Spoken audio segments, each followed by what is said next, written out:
اسی کو مجذوب کہتا ہے کہ چند روزہ ہے یہ دنیا کی بہار، چند روزہ ہے یہ دنیا کی بہار، دل لگا غافل نہیں اس سے زینہار، عمر اپنی یوں نہ غفلت میں گزار، ہوشیار ہے محو غفلت ہوشیار۔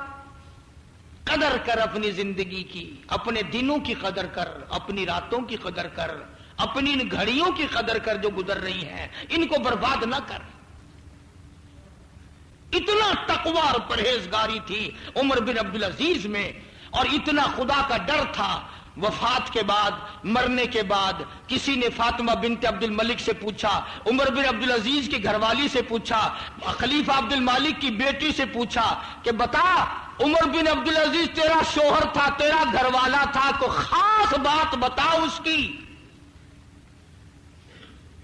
اللہ اکبر، فاطمہ بنت عبد الملک نے رو دیا اور رو کے کہنے لگی اس قدر خدا کا خوف آیا خلیفہ بننے کے بعد، بادشاہ بننے کے بعد، اتنا خدا کا خوف اس کے دل پہ لگا، اتنا ڈر خدا کا اس کو پیدا ہوا، کہنے لگی میں قسم کھاتی ہوں خلیفہ بننے کے بعد قبر میں چلا گیا، مجھے ہاتھ کبھی لگانے کی نوبت ہی نہیں آئی۔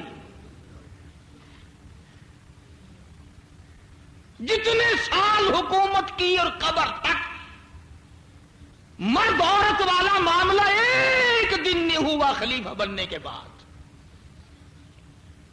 اتنا خدا کے قہر سے ڈرا، اتنا خدا کے عذاب سے ڈرتا تھا، اس کو دنیا کی تصور ہی نہ رہا۔ آج ہم نہ ہمارا قیامت پہ یقین ہے، یہ موت بھی زبردستی آتی، یقین تو ہمارا کوئی نہیں، ہمارا موت پہ یقین کوئی نہیں۔ کوئی سکوٹر پہ مر رہا ہے، کوئی کاروں میں مر رہا ہے، کوئی ٹرکوں میں مر رہا ہے، کوئی گھروں میں تڑپ تڑپ کے مر رہا ہے، کوئی آپریشن روم میں مر رہا ہے، کسی کی میت اسپتال سے آ رہی ہے، کسی کی میت سڑکوں سے آ رہی ہے، کسی کی میت دشمنوں کے مار دینے سے آ رہی ہے۔ ارے یقین کر یا نہ کر، وہ تو آخر آئے گی، اور اس کے لیے تیاری شرط ہے۔ ہم تیاری کرنے کے قابل نہ رہے، ہم تیاری نہیں کرتے۔ چنانچہ ارشاد فرمایا مدنی کریم صلی اللہ علیہ وسلم نے کہ اگر آدمی کے دل میں موت کی لگن ہو جائے تو نیند نہ آئے، موت کی لگن ہو جائے تو ٹکڑا نیچے نہ اترے، موت کی یاد آ جائے تو آدمی کبھی بھی دنیاوی خیال اپنے دل میں لا ہی نہیں سکتا۔ عرض کرنے کا میرا مقصد یہ تھا کہ بالآخر ملک میں دو طبقے ہیں، ایک ہارنے والا طبقہ ہے اور ایک جیتنے والا۔ ہارنے والے زیادہ ہیں، کھڑے جو ایک ایک وار میں 50-50 20-20 30-30 ہو گئے۔ اب بتاؤ سارے کامیاب کیسے ہوں؟